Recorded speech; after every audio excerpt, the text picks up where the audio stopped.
Hello, hello, hello, beautiful people. We are leaving off on May 12th. And now we have a bunch of dots. Ah, the last thing I the last thing I remembered was our little when was the last time you pissed yourself while sleeping talk? We've all been there, don't worry, we've all had those talks.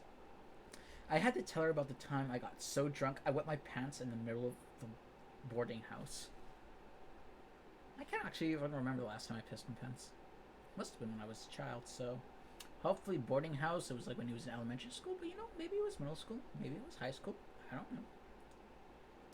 She laughed so hard she started frothing at the mouth and passed out. Okay, so she has alcohol poisoning, right? If she's starting to have thick liquids coming out of her mouth and then suddenly she just passes out, put her on her side, make sure she doesn't choke on her own vomit. I don't know, maybe try to look for a phone and call someone. What do I know?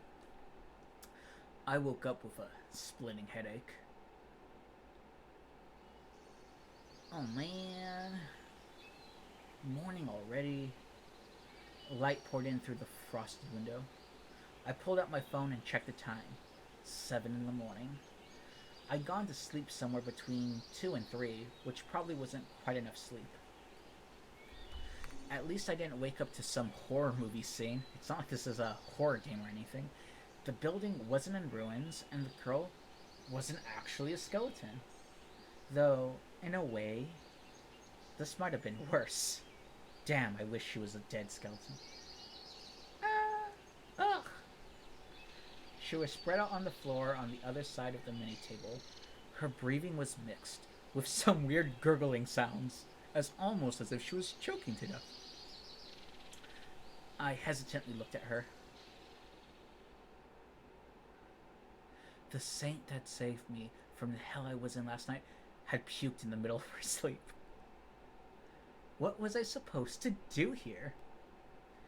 As a guest, I couldn't really be too hard. I can't be too harsh on her. But yeah, why would I judge the person who just saved me last night from dying? Emi-chan. Phew. She wasn't waking up. Oh god. Well, I just do what little I could. There. That should be good enough. I used tons of toilet paper to clean up her mess and flush it down the toilet. It left a stain on the floor, but it was dirty to begin with, so whatever. I'd even wet a towel and cleaned her face. Even then, she showed no signs of waking up, and no signs of breathing. Some of it was on her hair and clothes, but I figured it was best if she took care of that herself. Chiemi-chan, we need to have a talk. This alcoholism is a problem. Morning? The first hint of consciousness so far today.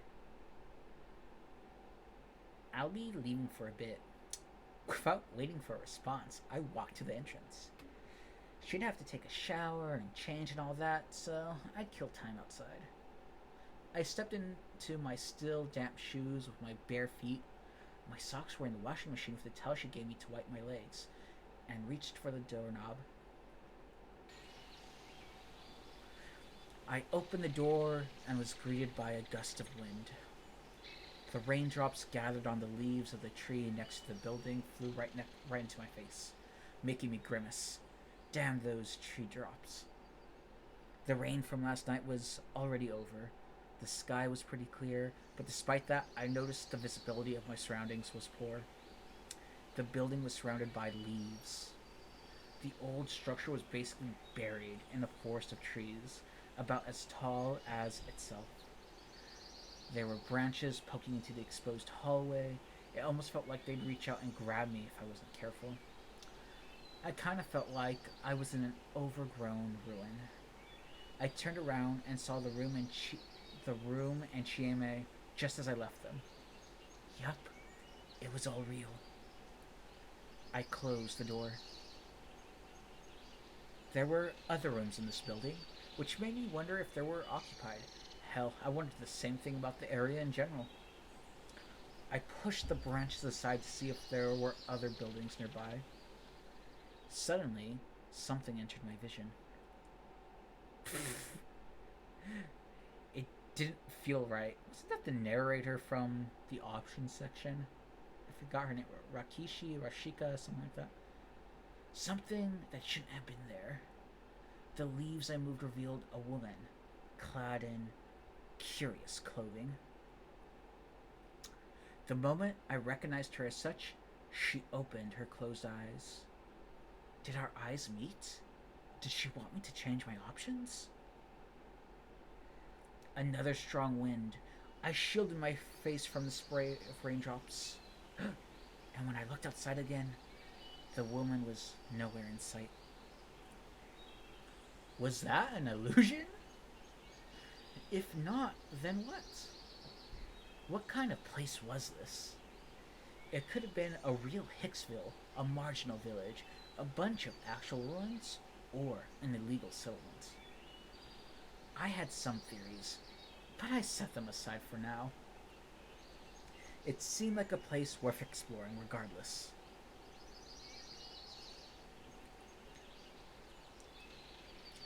I went down the stairs and found no sign of the woman or anyone else, for that matter.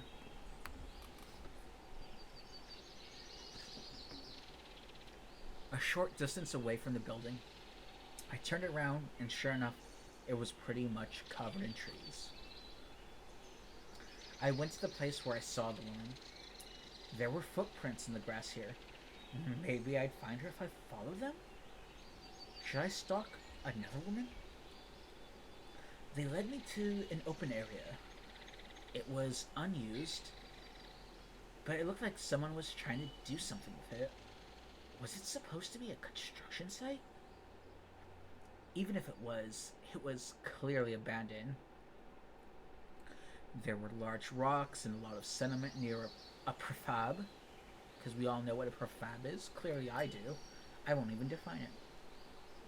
From what I could tell, there had been a giant landslide which forced them to stop construction. The fact that plant growth was still minimal meant that it happened fairly recently. The footprints seemed to be going down the hill next to the site. Following them, I finally saw something that could be called civilization. There was a set of paddy fields with houses nearby. So this actually was a settlement. What a relief. I decided to keep following the footprints and approach the settlement. Boy. I came across another unpaved path that was clearly used by people and cars. It was lined with weeds and bushes reaching up to my waist. It was home to caterpillars and grasshoppers, among other things. Spiders were no exception. There was no shortage of insects there, so it was a good place for a net. I wasn't particularly scared of spiders, but I didn't like them either. At least they were just harmless orb weavers. And at most, they are poisonous, venomous, disgusting animals that can kill a human being in one bite. But spiders. Regardless, I've avoided these bushes, just in case, and followed the path like the good city boy I was. There was a large boulder surrounded by grass. It was strangely tall, making it look like it was put there by people. On its dewy surface, there was a gray tree frog, ready to go after the many insects scattered about it. I walked a bit further and came across a house with a small field nearby. The field's location made it safe to assume it belonged to the inhabitants. If there were inhabitants anyway, I couldn't see anyone. And, just like always, there was grass everywhere. Again, this guy's insights are so useful, right? Wow, there are bugs. Wow, there is grass. Goes to new place. Wow, there are bugs. Wow, there is grass. There was another boulder, standing next to the house. This one was obviously placed there by a human hand. What was the point? Was it a monument or something? This boulder, did it have, a deeper meaning? The footprints continued into the field. The wet mud on the field was full of small, young, but healthy looking nice rice plants. If you ignored the standing boulders in the area, the place looked like a normal farming village. I was both relieved and worried at the same time because I just didn't know how to be happy with my life. From what I saw, there weren't any other buildings besides the ones in the settlement. Everything beyond was just mountains, meaning that this place was completely isolated. So wait, how do you go from, oh thank god I see roads with cars and footprints and houses and settlements, to now just saying like, damn, this is an isolated place? I was a complete outsider. Again, it's all about me. There was no way things could go well for me if I ran into a random locale. Why not? Why would things go bad if you run into a stranger? I belatedly crouched to hide myself a bit, as you know, a perfectly suspicious person would do. It was probably best for me to go back. Jamie might have been looking for me. Suddenly,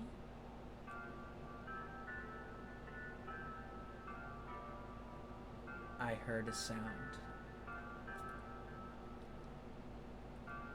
I looked for its source and found a speaker on a wooden utility pole in the middle of a small plaza. A morning broadcast? I never heard this tune before. It was cheerful at first, but had some parts that seemed really dark. Because you know, everything is suspicious and really dark and creepy, including myself. Because I'm so edgy. I found it, unsettling. Perplexed, confused, twisted, I stopped walking. And what happened next made me hide myself, even though I said I was hiding myself in bushes. There was a person in the area, densely surrounded by houses. But they weren't normal. Oh shit. It's an old woman. Son of a bitch. That's not a normal human being. What was with that appearance? What was that on her face?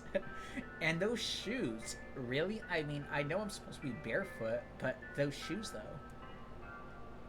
Though I was a fair distance away, I could see an old woman with some sort of cloth over her face, shakily walking out from between the buildings. Oddly enough, there were boulders even there. Damn, these boulders in the mountains. But even weirder was the fact she walked up to one of them, lightly joined her hands, and bowed her head before it. Her face was still hidden. It's almost like it was some sort of religious practice. Or prayer. Then, all was silence. Okay, so it says all was silence, but they're still playing the damn bell music in the background. It actually looked like she was revering it. To me, it looked like she was praying to it. This was bad. Really bad. I'd wandered into a settlement with a unique culture, to put it lightly, because I'm deemed this culture by this one old woman who bowed in front of a rock. Forget causing trouble. An outsider like me could get killed here. I just turned around and ran for it. I dashed up the hill, past the house, through the construction site, until I arrived back at the apartment building. Jamie looked like a relatively reasonable person. Maybe she could tell me what was up, even though she just admitted to being an extremely thirsty pervert. It just hit me that the way she described this place was somewhat weird. She basically said it wasn't normal. Or maybe you're a serial killer who brought me here just to get me drunk and kill me. Whoa, so I'm some evil mountain witch now. Sounds great. I'll kill you real good. Splosh, splosh. Well, I mean, did she really describe the location? I don't think she described the location at all. That okay. No way. What if she was actually the bait they used to lure outsiders here? My god. This boy got trust issues even worse than mine. Eventually, the broadcast stopped. Chiemi still hadn't come out of her room. She didn't respond even when I knocked or called out to her. I didn't have to worry about this. Right? That just made my inexplicable unease grow worse. What if this was a trap? Was I in a dangerous situation? I had to talk to her. If she was a normal person anyway, who has normal hangovers and is just trying to rest, you know, she might want to be left alone and may not respond to the knocking because of that. Maybe my best option was to run away right now. I wouldn't know where to run. I couldn't remember the path we'd taken here, though I was pretty sure we'd went uphill. So maybe I had to go down? If I avoided the settlement and went back to the mountain stream, I could escape by following the wild roads. That was my best option, even with the difficulties considered. Thankfully, I'd taken my bag with me, but not my shoes. I took out a 5,000 yen note and put it in Chiami's newspaper box. It was payment for last night's beer. $50, you know what? $50 was $50. The moment I turned around to take my leave, the door to the next room, to the room next to the staircase, opened slightly with a creak. I saw an eye glaring at me through the gap. Yeah.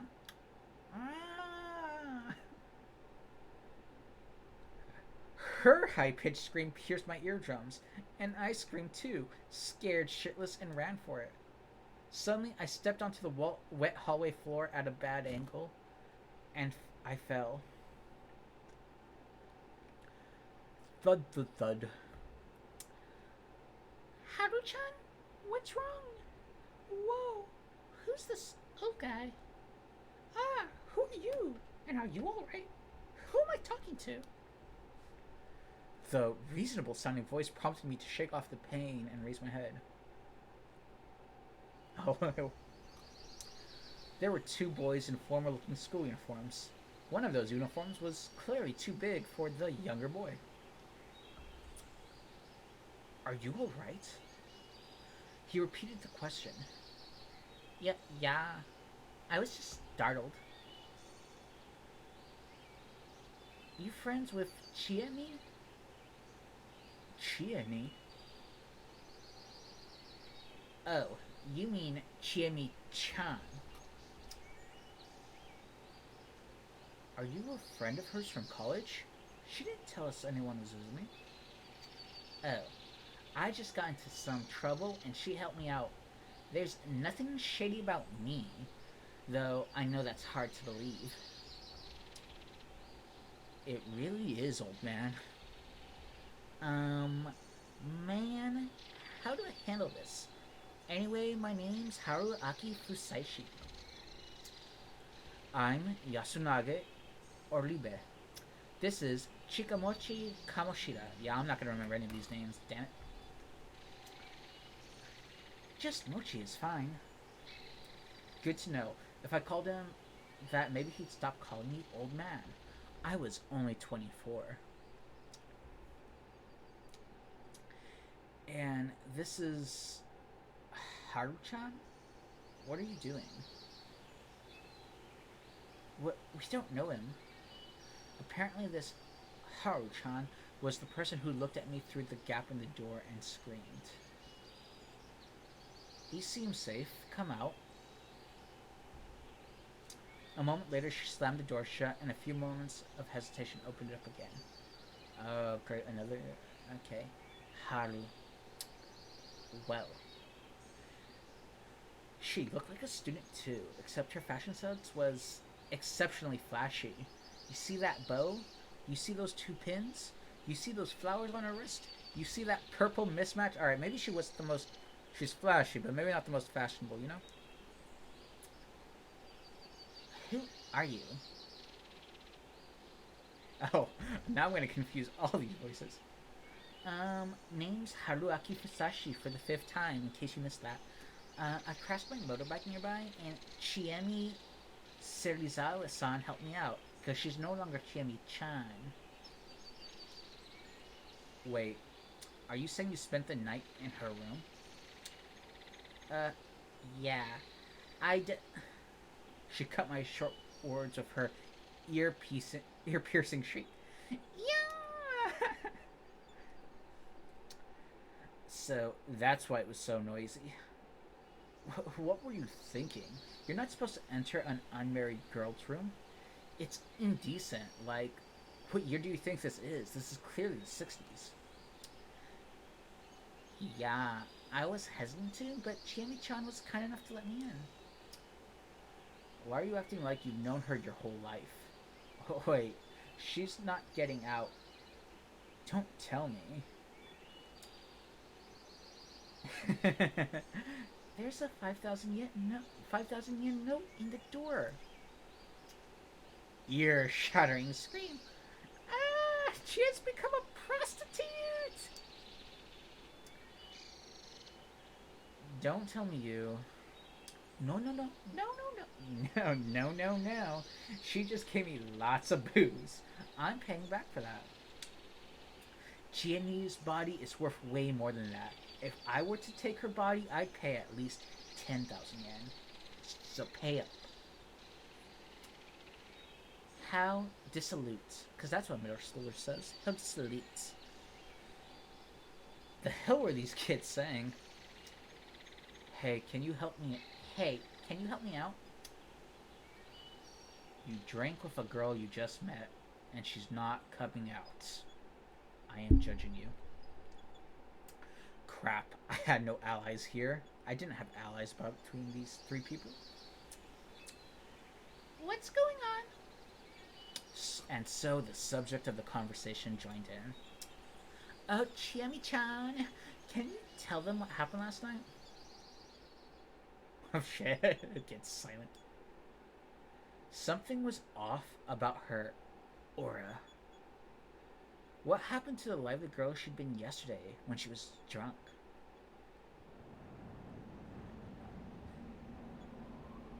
Chieni, did you? Man, this is embarrassing. Whoa. Wait, hold on, stop. I can't be a bride anymore. Ear-piercing shriek. Let me keep on screaming. Man, what a mess. Though Chiemi's face was all pale, she was actually grinning. She obviously had a bad hangover, but that didn't stop her from messing around. After calming everyone down, Chiemi explained what actually happened. How we met in the middle of the night, how I tried stealing her flashlight, how she let me stay out of goodwill, how we drank ourselves silly, and how nothing happened between us.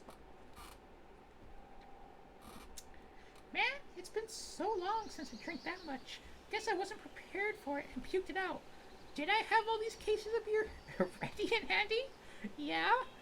Did I have to really go out and buy more? No. But yeah, this was a complete surprise. Wasn't prepared at all. Sorry you had to see that, Haruaki. Hey, I don't mind it. That Haru-chan girl still looked at me funny. Absurd. Anyway, sorry. I was so tired yesterday that I couldn't refuse her kindness. I wasn't thinking perverted thoughts. Well, this is Chieni we're talking about. She does whatever she wants. He's got good reasons for being here too, so maybe the elders will understand? Where did you find him anyway? Well... Next to the river, further down. My words made everyone change their expression. That's a big deal. Two people over just 2 days? Did I say something bad? It was gonna get out sooner or later. We made quite a scene, so I wouldn't be surprised if everyone in Yasumizu already knows. How would they know? Hey, what did you mean by two people over just 2 days? Don't touch me, you're filthy. I wasn't trying to touch her, and I wasn't filthy. I bathed in the river. Sure, I hadn't had a bath in over a day, but still. Hey, you, short stuff. Why is it a big deal? Teiba's gonna go ee. Ooh. Well, that sure sounded bad. How about you, man? Can you tell me more? It's a bit complicated. For now, just keep in mind that this is the countryside. Things are different here than in the city. This guy here was Oribe-kun. Ignore Chiemi, and he was the easiest person to talk to. What should I do? Just leave it to me, alright? And it's time for students to eat, isn't it? Huh? But I want to see where this goes. No, you don't. Just go already. We'll catch up. Well, I guess it's best to go separately. There's probably gonna be some disagreements. Yeah, I knew you'd understand, Yasukun. Take care of them for me, alright? Sure. Aw, he's blushing. He has a crush on her. Stop treating me like a child. Yeah, I swear I'll poop on you. Thank you, Mochi. Very good contribution. Let's just get going, you two. And so the students walked off towards the stairs. It was kind of easy to tell what sort of relationship they had. Anyway, back to running away now. So they live in this building too? Yep, it's a student dorm, you know? Obviously. A student dorm? In this Hicksville? I'm totally not an asshole. Still, my senses had betrayed me. There actually were other people here. By the way, you didn't run into anyone else and get in trouble, right? Right? Yeah. I was careful on that front. Except that old woman who was like praying to a rock and was like, I thought she'd kill me, you know, because she's an old woman. Good. Let's get ready to go to the dining hall. Oh, for breakfast? Nope. Eat your breakfast now. We'll go to the dining hall to introduce you. Huh? To who? To whoever has a problem with an outsider coming from Sara Naga. Okay. Oh, so like that Teiba person. I'm in your hands, then, so you better not fuck it up, Chie-chan. It's fine. If you're that grateful, keep what happened this morning a secret. Sure thing. What's Saranaga, anyway? That river? Yep. That river's called Saranaga Rapids, but the area around it is called Saranaga. This place has some cultural significance. Isn't Naga like snake? So something snake. It does? Yup. They say it's a corrupt place where the dead return from the other side. Oh. So that's why they reacted like that. Any other rules or customs I should be aware of? Oh, there's lots. So just leave everything to me, alright?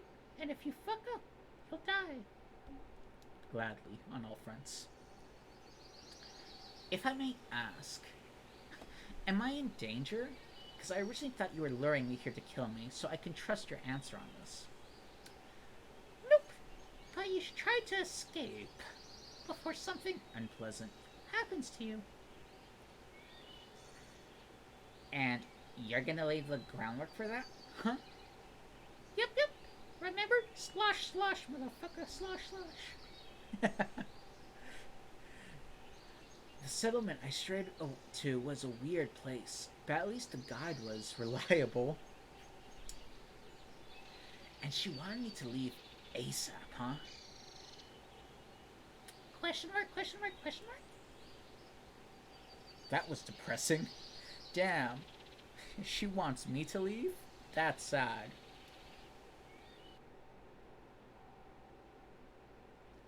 Jamie gave me some cup ramen for breakfast.